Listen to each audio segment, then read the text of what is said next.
तो गाइस स्वागत है आपका एक और नई वीडियो में। आज की इस वाली वीडियो में हम फ्लैश के टॉप 10 मोस्ट पावरफुल वेरिएंट्स की बात करने वाले हैं, क्योंकि द फ्लैश के ट्रेलर में हमें 2 वेरिएंट देखने को मिले थे, लेकिन हो सकता है कि फ्लैश मूवी में हमें फ्लैश के कई सारे वेरिएंट देखने को मिले। तो इसीलिए हम जान लेते हैं फ्लैश के कुछ इंटरेस्टिंग और पावरफुल वेरिएंट्स के बारे में। तो अगर आप भी फ्लैश के फैन हैं तो वीडियो में लास्ट तक बने रहिएगा। Number 10 Jay Garrick Flash. तो दोस्तों जेगेरिक सबसे पहले हमें 1914 में आई फ्लैश कॉमिक्स इशू 1 में दिखा था। फ्लैश बनने से पहले जेगेरिक एक साइंटिस्ट था जो काफी गरीब परिवार से था, लेकिन पावर मिलने के बाद सब कुछ बदल गया और ये अपनी पावर से उन लोगों की मदद करने लगा जिन्हें मदद की जरूरत थी। जेगेरिक डीसीयू में अर्थ 2 से ब्लॉक करता है। ये भी दूसरे फ्लैश की तरह लाइट की स्पीड से भी ज्यादा फास्ट है, लेकिन कुछ फ्लैश की तुलना में जेगेरिक धीमा है और ये मर्क्यूरी स्टाइल विंग्ड हेलमेट पहनता है। इस हेलमेट को ये वेपन्स की तरह भी यूज करता है। जेगेरिक एक अच्छा तलवारबाज भी है और इसने अपनी पावर और फाइटिंग स्किल से ब्लैक एडम का सामना भी किया था। Jay Garrick Justice Society of America team का हिस्सा भी रहा है और इनके साथ मिलकर इसने बहुत से कैरेक्टर्स का सामना भी किया था।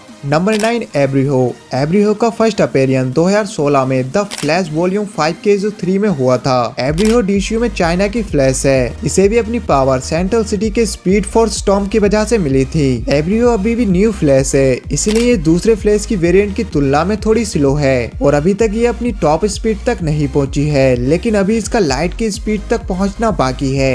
एब्रिहो के पास एक कमाल की एबिलिटी है और वो है स्पीड स्टील। मतलब एब्रिहो अपने आसपास की ऑब्जेक्ट, ह्यूमन और बीइंग्स की स्पीड को एब्जॉर्ब करके अपनी स्पीड को इंक्रीज करके उनकी स्पीड को स्लो कर सकती है। एब्रिहो डीसी कॉमिक्स बुक के अंदर जस्टिस लीग और justice league of China team का हिस्सा भी रह चुकी है। इसने इनके साथ मिलकर बहुत से पावरफुल विलन्स को हराया था। नंबर 8 वर्टेलन। वर्टेलन को किड फ्लैश के नाम से भी जाना जाता है। इसका first appearance the flash volume 2 के इशू 92 में हुआ था। वर्टेलन एक टीनेजर स्पीडस्टर है। ये फ्लैश फैमिली का मेंबर भी है। इसके फादर डॉन एलन और मदर मेलोनी थेवन थी और ये वेरी एलन का पोता भी है। वर्टेलन का जन्म 30 सेंचुरी को हुआ था। शुरू से ही इसके पास दूसरे फ्लैश की तरह सारी पावर्स और एबिलिटीज थी। वर्टेलन काफी अच्छा फाइटर है। स्पीड फोर्सेस का कनेक्शन इसे फाइट में हमेशा एक कदम आगे रखता है। इसके पास फोटोग्राफी मेमोरी की भी एबिलिटी है। वर्टेलन बहुत सी सुपर हीरोज टीम का मेंबर भी रहा है, जैसे कि Titan, young justice league, tin Titan और लेगन। वैसे वर्टेलन की एक वीकनेस भी है कि इसकी एज बहुत ही तेज बढ़ती है। जब ये 2 वर्ष का था तब इसकी बॉडी 12 वर्ष की दिखाई दे रही थी, जिसके कारण वह तेजी से बूढ़ा भी हो गया।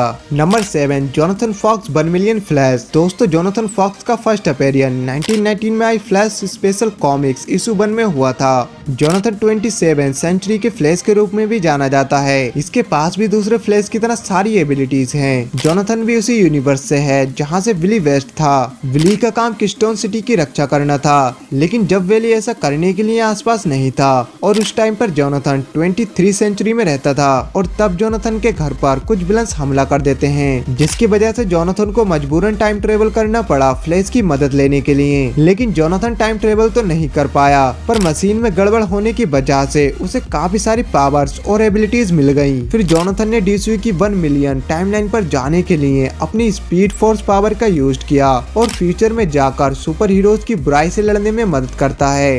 नंबर 6 वेली वेस्ट। वेली वेस्ट का फर्स्ट अपीयरेंस द फ्लैश 110 में हुआ था। वेली वेस्ट थर्ड स्पीडस्टर है। जब ये सीएसआई लैब में गया था तब ये लाइटिंग के एक बोल्ट से टकरा जाता है, जिससे इसके पास भी फ्लैश की तरह सारी पावर्स और एबिलिटीज आ जाती हैं। लेकिन भले ही वेरी एलन ने स्पीड फोर्स बनाई हो, लेकिन वेली वेस्ट ने स्पीड फोर्स की खोज की थी। यहाँ तक कि ये कई सालों तक स्पीड फोर्स में फंसा रहा और अपनी सारी पावर्स को वेली ने बहुत ही अच्छे तरीके से समझा। वेली वेस्ट काफी फास्ट है। ये इतनी तेजी से दौड़ सकता है कि लावे को अपने पैरों के नीचे की रेत में बदल सकता है। इसका स्टेमिना भी काफी ज्यादा है, क्योंकि ये बिना कुछ खाए पिए बिना सोए 2 दिन तक लगातार दौड़ता रहा था। और वेली के पास स्पीड फोर्स के अंदर जाने और बाहर निकलने की भी एबिलिटी है।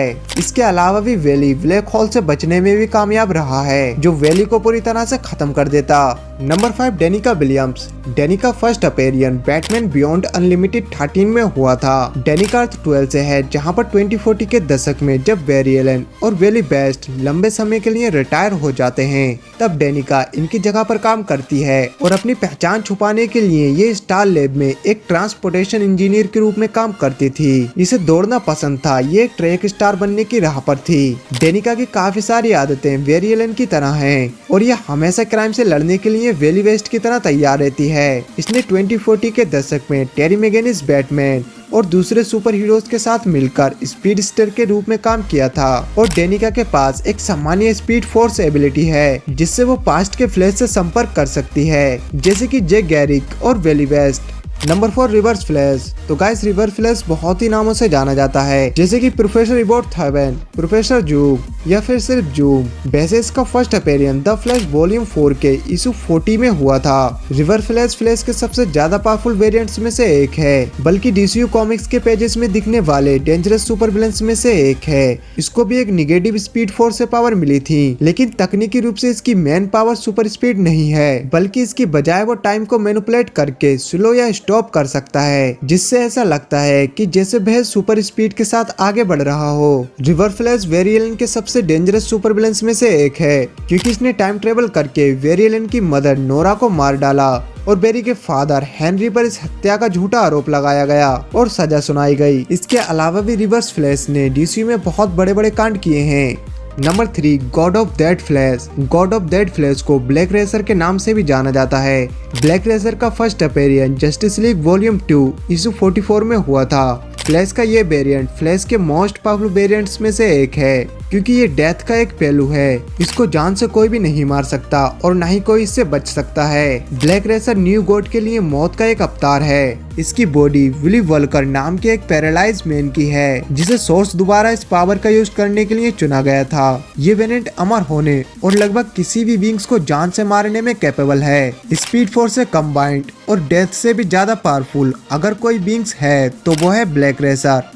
Number 2 the red death. दोस्तों रेड डेथ डीसी कॉमिक्स में अर्थ 52 से बिलोंग करता है। इसका first appearance dark day the casting issue 1 में हुआ था। इस यूनिवर्स के एक मिशन के दौरान रॉबिन मारा जाता है, जिसकी वजह से बैटमैन पागल हो जाता है और क्रिमिनल्स को बहुत ही बुरी तरीके से मारता है। फिर बैटमैन खुद को पावरफुल बनाने के लिए जबरिया फ्लैश के साथ मर्ज हो जाता है और बन जाता है रेड डेथ, जिसके पास फ्लैश की स्पीड फोर्स और बैटमैन का माइंड था और रेड डेथ पर पूरी तरह से बैटमैन का कंट्रोल रहा। फ्लैश का ये वेरिएंट दूसरे वेरिएंट से काफी ज्यादा डेंजरस है, क्योंकि इसके पास बैटमैन के माइंड के साथ साथ फ्लैश की स्पीड फोर्स में हेरफेर करने की भी पावर है। रेड डेथ अपनी इच्छा शक्ति और स्पीड फोर्स की मदद से वस्तुओं को प्रकट करने की एबिलिटी रखता है और इसके पास क्रोनोकिनेसिस की एबिलिटी है, जिसका अर्थ है कि रेड डेथ टाइम को बदल सकता है और उसे अपने मन मुताबिक यूज कर सकता है।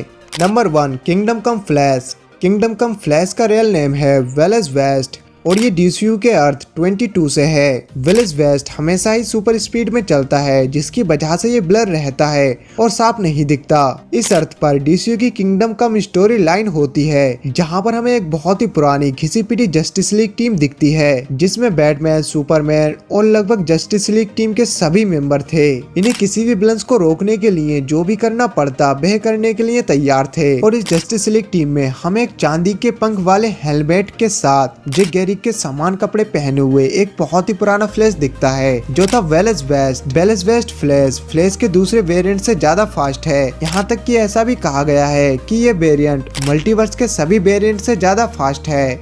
तो दोस्तों ये वीडियो यहीं पर एंड करते हैं और नेक्स्ट वीडियो आपको किस टॉपिक पर चाहिए कमेंट करके बता सकते हो। बाकी अगर आपको ये वीडियो जरा भी अच्छी लगी हो तो वीडियो को लाइक कर देना और चैनल को सब्सक्राइब भी, ताकि आपको ऐसी अमेजिंग वीडियोस देखने को मिलती रहे।